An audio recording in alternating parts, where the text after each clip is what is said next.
Hi friends, आज हम लोग देखेंगे कि ओवरी क्या होता है और ओवरी से कौन कौन से हार्मोन का सिक्रीशन होता है और उस हार्मोन का फंक्शन क्या होता है। जैसे कि हम लोग इंडोक्राइन सिस्टम पढ़ रहे हैं, तो इंडोक्राइन सिस्टम में पिछले क्लास में देखा था हम लोगों ने कि पिट्यूटरी ग्लैंड क्या होता है और उससे कौन कौन से हार्मोन का सिक्रीशन होता है। उसके बाद से देखा था कि पेंक्रियाज क्या होता है और पेंक्रियाज का इंडोक्राइन फंक्शन क्या होता है। उसके बाद से देखा था हम लोग कि एड्रिनल ग्लैंड क्या होता है और एड्रिनल ग्लैंड से कौन कौन से हार्मोन का सिक्रीशन होता है और उस हार्मोन का हमारे शरीर पर एक्शन यानी कि फंक्शन क्या होता है।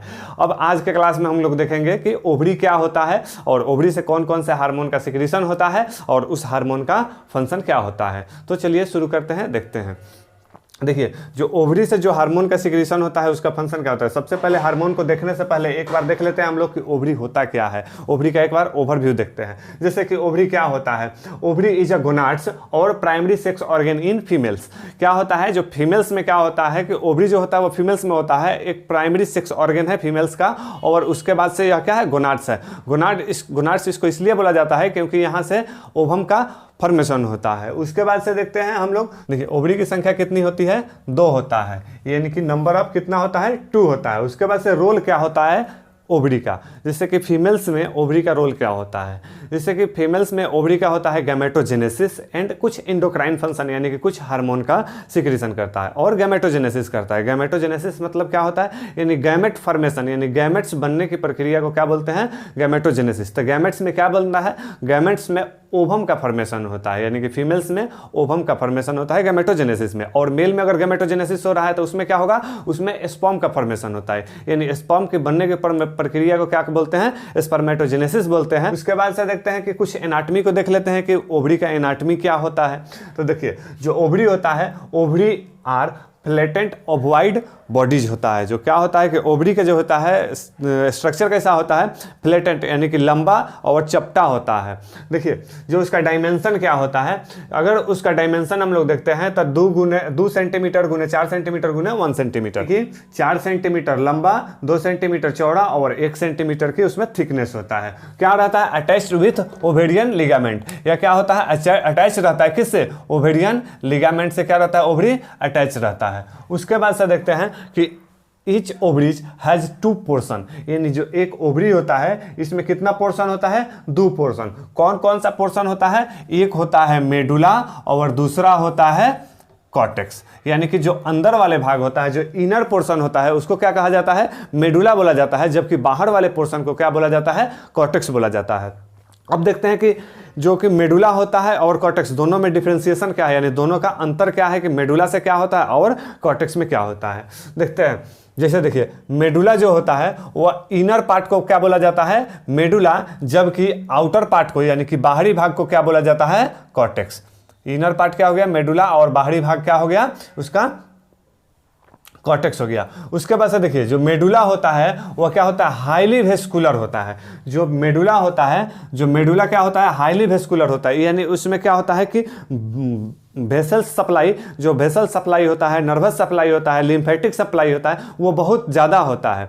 जबकि बाहर वाला जो भाग होता है, बाहर वाला भाग होता है जो कि हाईली सेलुलर होता है, यानी कि वहाँ पे क्या होता है, बहुत सारे सेल होते हैं अलग अलग टाइप्स के। कौन कौन सेल होते हैं उसको देखते हैं। जो देखते हैं कि जो कि अगर मेडुला है वह मेडुला किससे बना हुआ रहता है, बंडल ऑफ स्मूथ मसल्स से। जो मेडुला पार्ट है, जो कि ओवरी का जो इनर पार्ट है, प्रक्रिया को क्या कहा जाता है, oogenesis बनता है, यानी oocytes के बनने की प्रक्रिया को oogenesis बोला जाता है। उसके बाद से देखिए, it is responsible for the menstrual cycle. Menstrual cycle के लिए भी यह क्या होता है, रिस्पॉन्सिबल होता है, क्या, ओवरी। ओवरी में ही क्या होता है कि ओवम का डेवलपमेंट होता है और डेवलपमेंट के बाद से क्या होता है कि during the menstrual cycle ovum develop होता है, उसके बाद से बाहर आता है।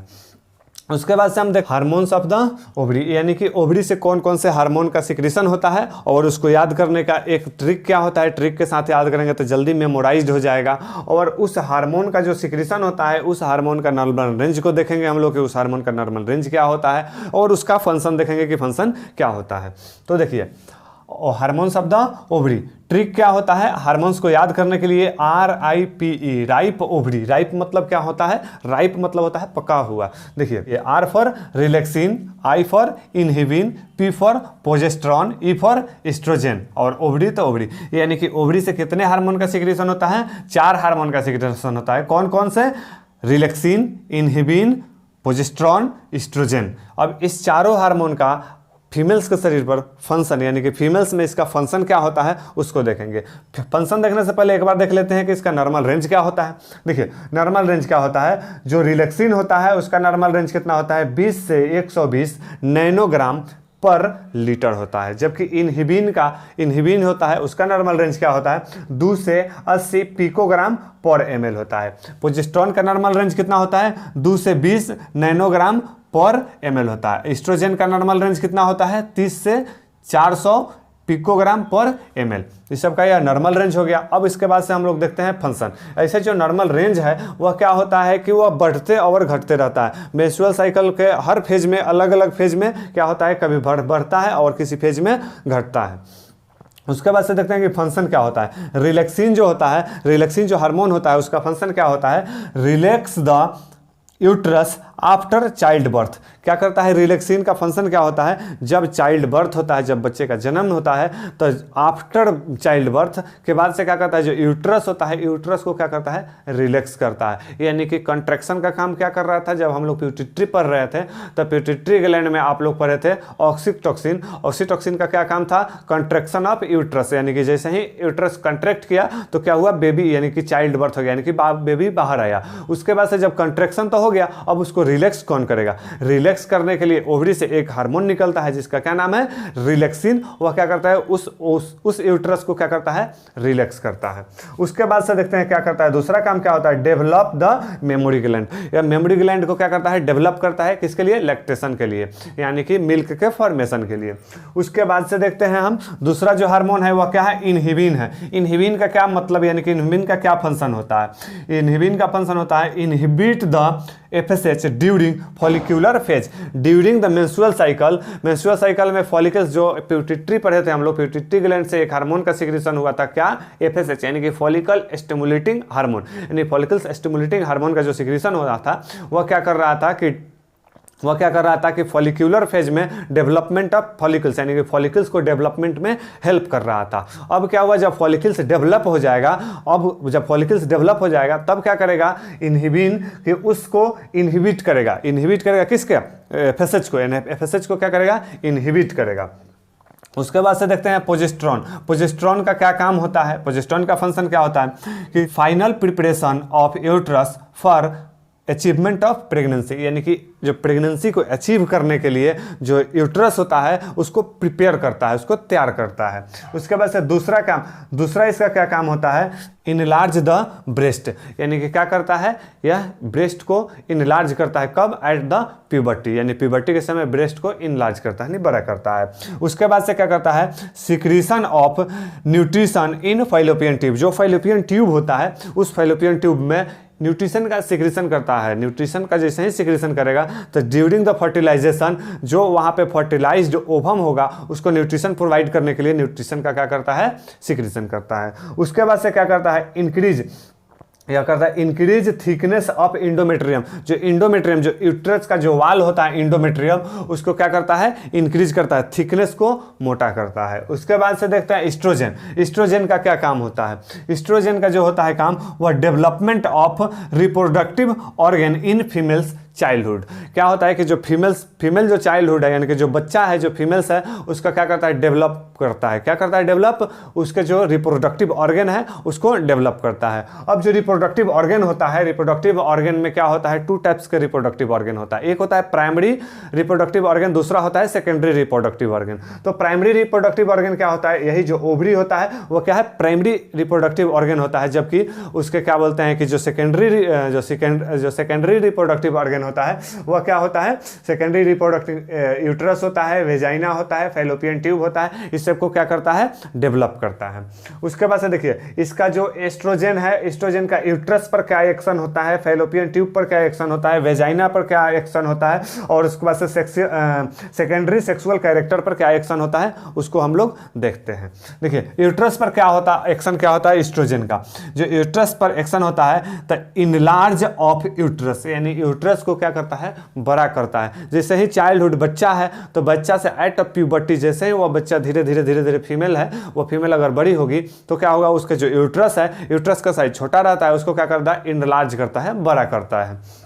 उसके बाद से क्या करता है, increase blood supply of endometrium, यानी इंडोमेट्रियम जो लेयर होता है, इस लेयर में क्या यूट्रस के इनर वाल होता है इंडोमेट्रियम, उसमें क्या करता है कि इंक्रीज करता है क्या चीज, ब्लड सप्लाई को। उसके बाद से क्या करता है, तीसरा फंक्शन क्या होता है, इन यूट्रस पर क्या इसका तीसरा एक्शन क्या होता है कि deposition of glycogen and fats in endometrium. क्या होता है, इंडोमेट्रियम में ग्लाइकोजेन और फैट्स का डिपोजिशन करता है। ग्लाइकोजेन क्या होता है, उस दिन फर्स्ट क्लास में आप लोग को, सेकंड क्लास में जो बताए थे हम लोग, जब हम लोग पढ़ रहे थे पेंक्रियाज, उसमें बताए थे ग्लाइकोजेन क्या होता है। जब एक्सेस अमाउंट में हम लोग ग्लूकोज लेते हैं तो ग्लूकोज जो होता है वह स्टोर होता है, तो किस फॉर्म में स्टोर होता है, ग्लाइकोजेन के फॉर्म में स्टोर होता है। तो वही ग्लाइकोजेन को और फैट को क्या करता है, डिपोजिट करता है, यानी डिपोजिशन करता है। चौथा एक्शन क्या होता है, इंक्रीज कंट्रैक्टिलिटी ऑफ यूटेराइन मसल्स, यानी जो यूट्रस का जो मसल्स है, उस मसल्स में कंट्रैक्टिलिटी को क्या करता है, इंक्रीज करता है। वो कंट्रैक्शन के लिए उसको प्रिपेयर, पहले से ही प्रिपेयर करके रखता है। क्यों प्रिपेयर, जैसे ही पहले से वो प्रिपेयर रहेगा कंट्रैक्शन के लिए, तो क्या होगा, ड्यूरिंग चाइल्ड बर्थ क्या होगा, वह उसके कंट्रैक्शन में प्रॉब्लम नहीं आएगा। इसलिए अब फैलोपियन ट्यूब पर एक्शन क्या होता है, फैलोपियन ट्यूब पर क्या एक्शन होता है, increase number and size of epithelial cells, यानी जो फैलोपियन ट्यूब्स होते हैं उसमें जो इपिथेलियल सेल होता है उसके नंबर में और उसके साइज में भी इंक्रीज करता है। दूसरा एक्शन क्या होता है, इंक्रीज एक्टिविटी ऑफ सिलिया, यानी जो फैलोपियन ट्यूब होता है, इस ट्यूब में क्या होता है, सिलिया होता है, बहुत सारे सिलिया होता है। इसका क्या काम होता है, इसका काम होता है कि जो ओवम जो निकला है, इस ओवम को मूवमेंट देना, मूवमेंट यानी कि आगे बढ़ने के लिए हेल्प करना। तो क्या करता है, जो एस्ट्रोजन होता है फैलोपियन ट्यूब में, कि इंक्रीज एक्टिविटी ऑफ सिलिया, यानी कि जो सिलिया होता है इसके एक्टिविटीज को क्या करता है, इंक्रीज करता है। उसके बाद से जो एस्ट्रोजन है, एस्ट्रोजन का वेजाइना पर क्या एक्शन होता है, देखते हैं वेजाइना पर एक्शन क्या होता है। देखिए पहला एक्शन क्या होता है कि चेंज द वेजाइनल एपिथेलियम, यानी जो वेजाइना में जो बच्चा है, उस बच्चे में जो वेजाइना में एपिथेलियम सेल है उसको क्या करता है, चेंज करता है। तो कौन सा एपिथेलियल सेल होता है, बच्चे में जो बच्चा होता है उसमें क्या होता है, क्यूबोइडल एपिथेलियल होता है। उस क्यूबोइडल एपिथेलियल को टू चेंज करता है किसमें, स्ट्रेटिफाइड एपिथेलियम में। अब स्ट्रेटिफाइड एपिथेलियम में क्यों चेंज करता है, क्योंकि जो स्ट्रेटिफाइड एपिथेलियम होता है वह क्या होता है कि वह ट्रॉमा से और इन्फेक्शन से बचाता है। इसलिए क्या करता है कि जो क्यूबॉइडल एपिथेलियल है उसको किसमें, स्ट्रेटिफाइड एपिथेलियम में चेंजिंग में हेल्प करता है। कौन सा, एस्ट्रोजन।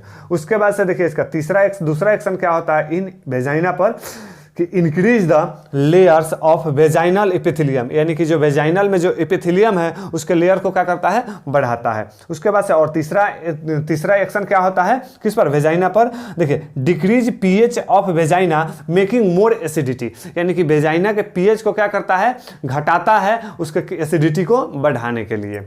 उसके बाद से देखते हैं सेकेंडरी सेक्सुअल कैरेक्टर पर क्या इसका एक्शन होता है, किसका, एस्ट्रोजन का। एस्ट्रोजन के कारण से ही development of pubic region and axilla in females, यानी कि फीमेल्स जो होते हैं, फीमेल्स के प्यूबिक और एक्जिला को क्या करता है, डेवलप करता है।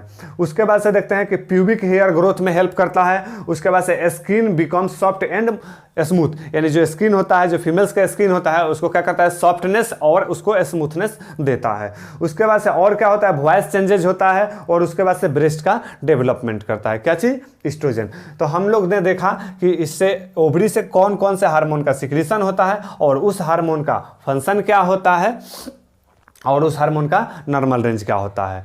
तो आज के क्लास में इतना ही, फिर मिलेंगे अगले क्लास में, तब तक के लिए धन्यवाद।